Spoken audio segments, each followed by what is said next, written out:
Il faut pouvoir parler et réfléchir. Donc je dis que nous sommes excédés de voir cette manie de faire taire tout le monde, ou de croire que c'est possible, avec le rayon paralysant de l'accusation d'antisémitisme. C'est grotesque. Alors on est passé de moi, qui en ai l'habitude, et qui ne le supporte toujours pas. Ensuite, Macron, parce qu'il avait dit qu'il faudrait peut-être un cessez-le-feu. Comment un cessez-le-feu? Quelle horreur! Vous êtes inhumains et barbares. Vous voulez nous faire arrêter de tirer. Macron avait à peine fini de changer d'avis une fois de plus. Ils s'en sont pris à Villepin.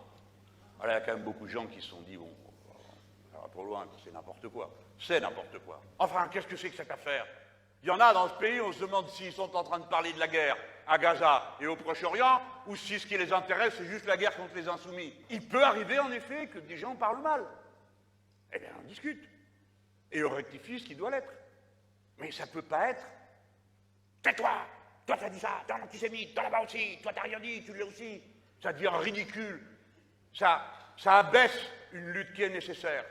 Ça en baisse le niveau. Alors ils sont là, avec le rayon paralysant. Alors Mélenchon, ça, ils ont l'habitude.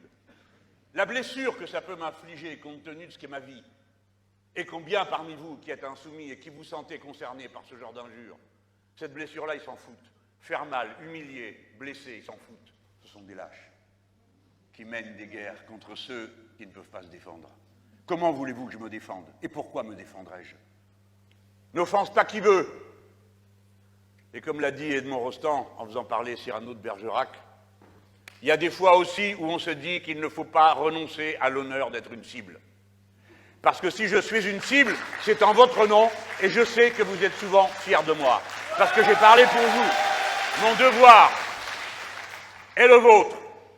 Comme militant politique, comme conscience engagée, comme gens qui ont fait l'effort de s'instruire des données du dossier et de tenir bon sur ce qui est juste. Car si nous ne le faisons pas, il n'y a plus de point d'appui et alors s'organise une débandade généralisée qui est la porte ouverte à tous les abus intellectuels ici, violents là-bas. Il ne peut pas être question de se taire. Nous ne soutiendrons pas et nous soutiendrons jamais inconditionnellement M. Netanyahou. Que cela soit bien clair.